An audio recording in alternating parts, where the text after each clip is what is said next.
Hello and welcome to the Warsaw 1920 unboxing video. Today I would like to show you a new game by the Polish company Taktyka and Strategia, aka Tactics and Strategy, Warszawa 1920. This is a game about a crucial battle of the Polish Bolshevik War fought in 1920. This war remains in the shade of the Great War, also known as First World War. So I think it is not very well known, especially at the West.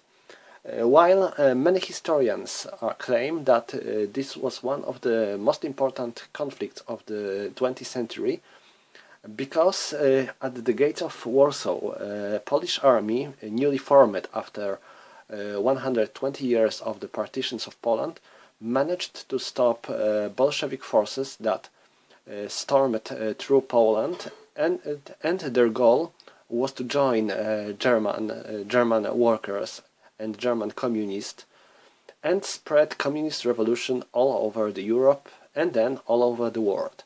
At last, that was the idea of the head of the Red Army, Lev Trotsky. All these plans failed because of the Battle of Warsaw at 1920, where Polish army managed to stop, defeat, and then drive back Bolsheviks back to the east. Like I said, this battle is probably one of the biggest victories in the history of Poland, and it managed to get quite a number of the games, especially in Poland, of course. But I think some of these were released in the West as well, especially, what was the title? White Eagle, Red Star. The title is taken from the famous book of Norman Davies with the same title. So let's take a look at the game. We have a cover that has some, let's say, patriotical illustration this time, with Polish Eagle destroying Soviet Red Star. I think it's not bad. We have some part of the map here, but the most important thing is this picture. It looks like some kind of poster, maybe even so.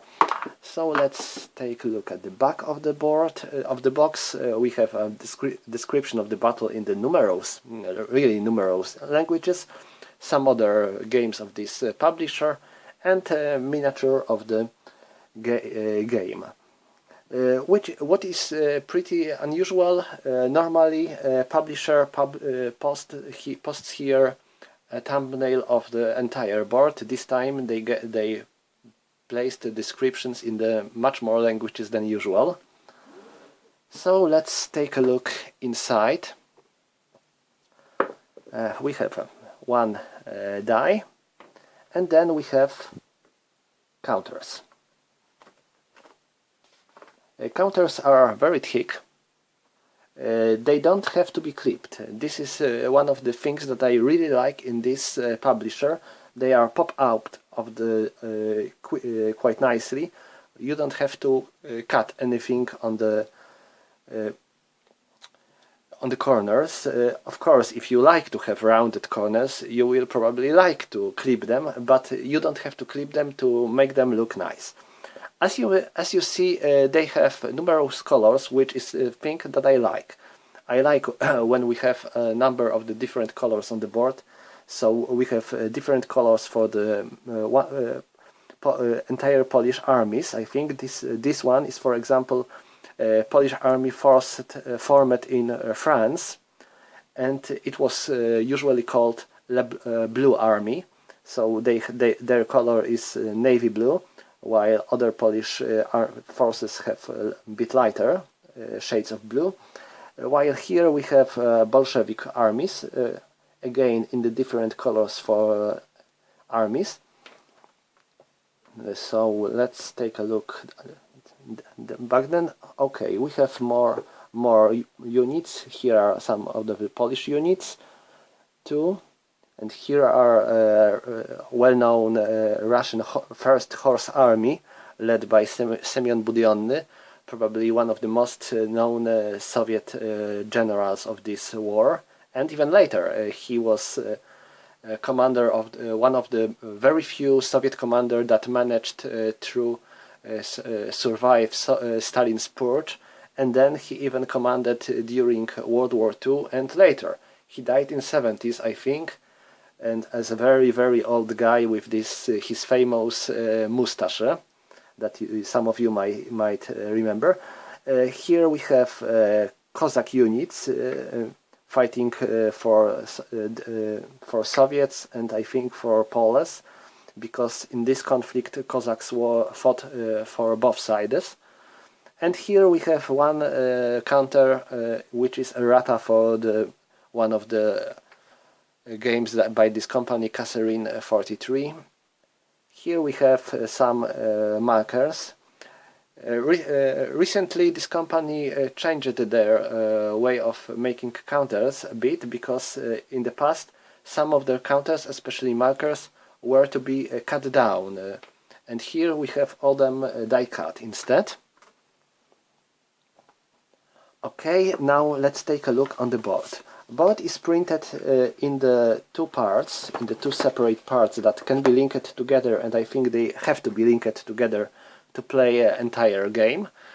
As for the graphic style, I have to say that I really like the way they make their maps. They are nice looking, with combat table printed on the board, along with turntable. Or rather, I would say it's turntables, because we have one turntable here and one turntable here with different days for different scenarios. And like I said, I really like graphic style, which is nice looking, not monotonous, which is also important for me, but still pretty clear. I think it's easy to say what kind of terrain which hex shows. Also, which is quite interesting, we have totally different shade of colors for the German territory, which is easy to guess where we have Germany and where we have Poland. This is one part of the board. Here we have other eastern part of the board, which is a bit more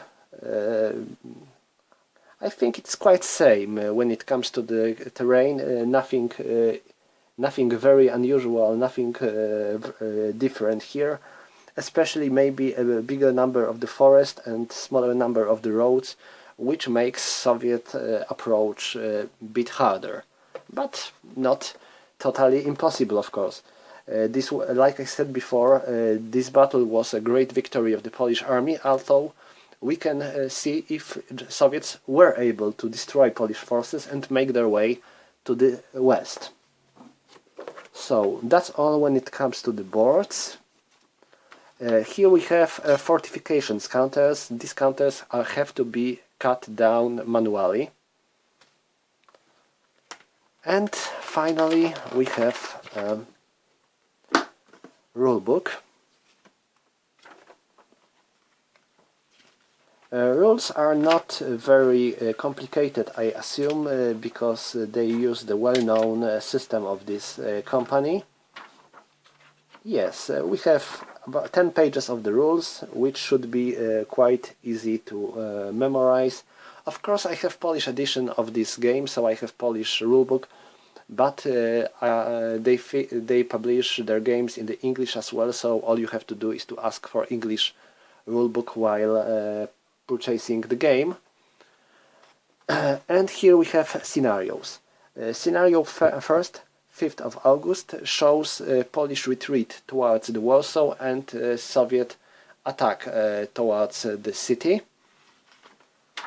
15 August scenario depicts the beginning of the Polish counter-offensive against the Bolsheviks.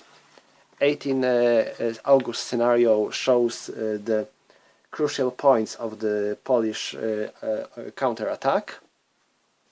And we have another scenario, First Horse Army, which shows a bit different way of this battle. This is hypothetical scenario, and in this scenario you can see what could happen if Soviets would use all their possible forces at Warsaw.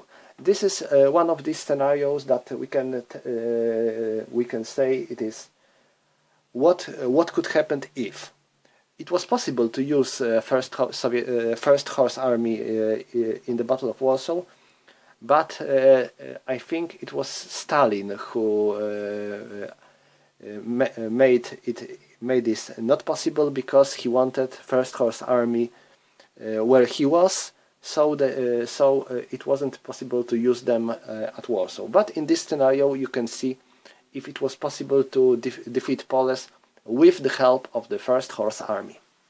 Finally, we have tables,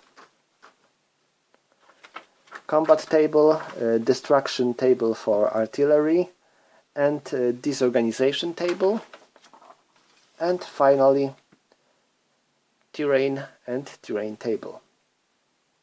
That would be all when it comes to the everything you can find in the box.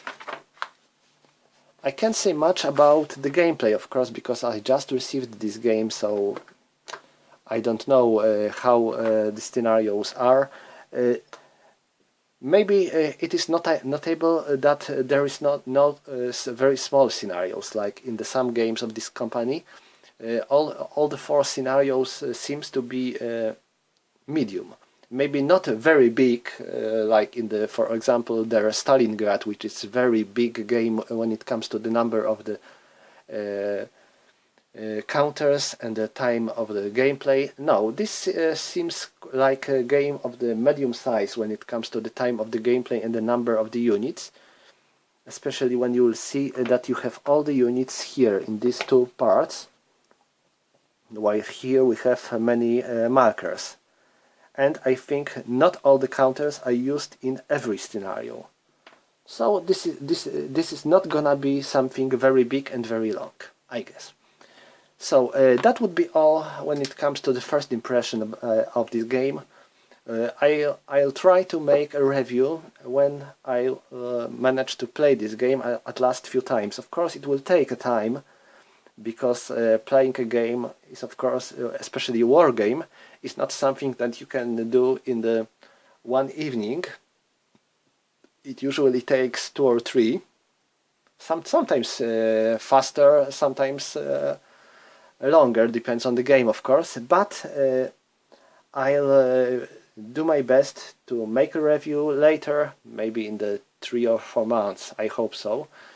And you will be able to see more. If you would like to get this game, you have to contact the publisher via their Facebook site.